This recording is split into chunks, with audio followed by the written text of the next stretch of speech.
On parle d'identité numérique avec ma première invitée, Candice Dauge. Bonjour. Bonjour. Alors, je précise, donc vous êtes directrice de ce programme, l'identité numérique au sein du groupe La Poste. C'est le démarrage d'une campagne nationale dans tous les bureaux de poste. Vous proposez, là, en ce moment même, à chaque citoyen de se créer une identité numérique sécurisée, c'est-à-dire qu'elle a le statut d'ID substantiel. Alors, on va expliquer ce que c'est déjà substantiel. On est juste à un niveau de garantie d'authentification en dessous de la carte nationale d'identité, c'est ça? Alors tout à fait, c'est un niveau d'attestation en fait donné par l'État, par l'Agence nationale de sécurité informatique, l'ANSSI, qui permet de valider le niveau de sécurité de l'identité numérique. Donc on a plusieurs niveaux au niveau d'EDAS de l'identité numérique, et donc on a obtenu, nous, l'année dernière, ce niveau substantiel. On est aujourd'hui les seuls en France à avoir ce niveau de sécurité. Il y a 3 niveaux, hein? Tout à fait, on a un niveau faible, donc c'est un identifiant mot de passe qui permet de se connecter, un niveau substantiel qui fait l'objet d'audit, en fait, de vérifier que l'identité numérique qu'on propose permet bien de s'assurer que la personne qui se connecte est celle qu'elle prétend être, et un niveau élevé qui est un niveau vraiment lié à une carte d'identité électronique, à un support physique qui permet vraiment d'avoir un niveau de sécurité le plus élevé. Et alors, pourquoi cette campagne autour donc, d'une première ID substantielle en France dans les bureaux de poste ? Alors c'est vrai qu'aujourd'hui, nous à la Poste, on a 7000 bureaux de poste qui nous permettent de proposer des identités numériques et de faire connaître surtout ce service numérique qui est un service innovant aujourd'hui. Mais c'est pour un usage spécifique avec la Poste ? Pas du tout. C'est vraiment pour l'ensemble de ces démarches administratives. Il faut rappeler que l'identité numérique, ça permet de se connecter à l'ensemble de ces démarches. Aujourd'hui, via France Connect, on peut se connecter à ses impôts, à la sécurité sociale, à son compte formation, commander son permis de conduire, l'ensemble de ces démarches administratives, et on peut le faire avec l'identité numérique de la Poste. Jusqu'ici, on le proposait soit 100% en ligne, via la réception d'une lettre commandée électronique, ou alors on commençait en ligne et on finalisait son identité numérique avec le facteur ou en bureau de poste.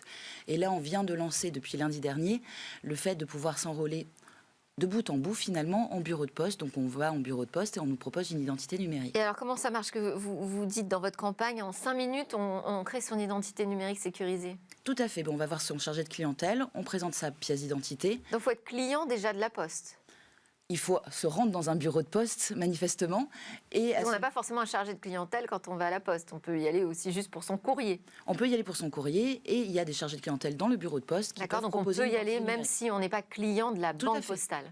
Ah oui, tout à fait. D'accord. Là, on est vraiment sur le réseau La Poste, hein, donc on peut s'y rendre et puis demander une identité numérique très simplement. Et quelle est la procédure à ce moment-là alors ? Donc on présente sa pièce d'identité. Le chargé de clientèle va vérifier votre identité, sa pièce d'identité, que vous êtes bien la personne que vous prétendez être, donc que vous avez bien en possession de votre pièce, donc la photo de la pièce d'identité et vous-même. On vous demande très rapidement d'enlever votre masque pour bien vérifier la photo. Ouais. Et on va vous associer un identifiant avec votre identité. Et c'est fini. Et c'est fini. Et donc on repart. Qu'est-ce qu'on peut faire avec cette identité ?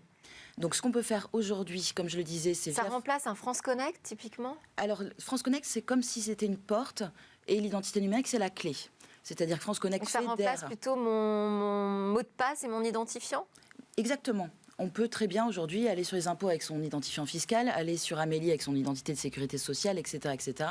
Et là, la Poste propose quelque chose qui va nous permettre de s'identifier avec un seul identifiant mot de passe sur l'ensemble de ses sites internet. Ok, donc pour être vraiment tout à fait clair et certain de ce qu'on dit, je n'aurai plus à rentrer mon numéro fiscal, par exemple, au moment où je décide de me connecter sur le site des impôts. Plus la peine de s'en souvenir. Une seule identité. C'est comme si je portais ma carte d'identité avec moi, mais dans le monde numérique. C'est exactement ça. Ça me permet aussi de réaliser des transactions, parce que si j'ai bien suivi, c'est à peu près l'équivalent de ce qu'impose la directive européenne sur les transactions, donc l'équivalent d'une authentification forte. Tout à fait. Donc là, on est au début, on peut se connecter sur des démarches administratives et petit à petit, l'identité numérique de la Poste va être proposée sur l'ensemble des sites du quotidien. Et l'identité numérique de la Poste, et c'est son niveau substantiel qui le permet, a en effet un module d'authentification forte. Donc à chaque fois qu'on se connecte, on nous demande sur notre smartphone si c'est bien nous.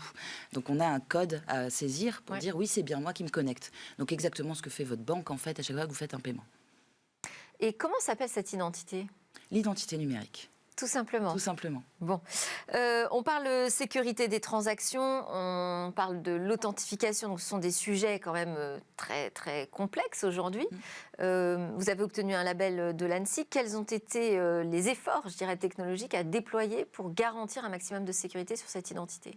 Alors nous avons l'ensemble de nos serveurs qui sont déjà hébergés en France et l'ensemble de la chaîne industrielle de notre technologie a été extrêmement travaillée et auditée dans tous les sens par des auditeurs pour bien vérifier la sécurité à la fois des codes informatiques. Combien de temps d'audit? 18 mois. 18 mois entre la mise en production et la fin des audits pour avoir le niveau substantiel. Donc ça a été un vrai travail. C'est-à-dire que ce projet, il remonte à quand? Alors, on a commencé à travailler sur l'identité numérique à la Poste très tôt, en 2015. D'accord. Et on a commencé à soumettre notre dossier à l'ANSSI en 2018 pour obtenir une qualification en 2019. Et pour l'instant, donc vous y tournez les premiers, il n'y a pas d'équivalent? Aujourd'hui, non. Est-ce que la campagne a démarré quand? La semaine dernière? Lundi dernier. Lundi dernier. Vous avez des premiers retours d'expérience? Comment ça fonctionne dans les bureaux de poste? Est-ce que vous avez un chiffre peut-être à communiquer sur le démarrage?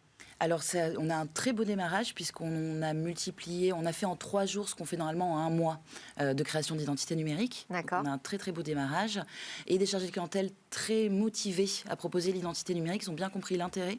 Ça aussi, ça donne un petit coup de numérique aussi dans les bureaux de poste. Ça permet de proposer un autre service. Donc ça passe très très bien. Très heureux. Pas de chiffre pour l'instant à communiquer alors? Exactement, on a dû faire 15 000 identités en 3 jours, donc c'est quelque chose qui est très très bien. Et l'argument massu, celui qui fait que la personne va être convaincue, le citoyen va être convaincu de se créer cette identité, c'est quoi? Plus besoin de retenir vos identifiants mots de passe, vous n'en avez plus qu'un seul. Ouais, ça c'est pas mal, effectivement, c'est assez séduisant. À sécuriser quand même dans un coffre-fort électronique, si possible. Merci beaucoup, Candice Do. Je rappelle que vous êtes directrice du programme L'identité numérique au sein du groupe La Poste. Et donc c'est cet ID substantiel qui débarque dans tous les bureaux, mais qui n'est pas lié à La Poste, qui va être l'identité numérique nationale sécurisée. Merci beaucoup. C'est l'heure de parler de Civic Tech. On est en plein dans la campagne départementale régionale. Eh bien, on va parler de ces Civic Tech qui veulent s'inviter dans le débat démocratique.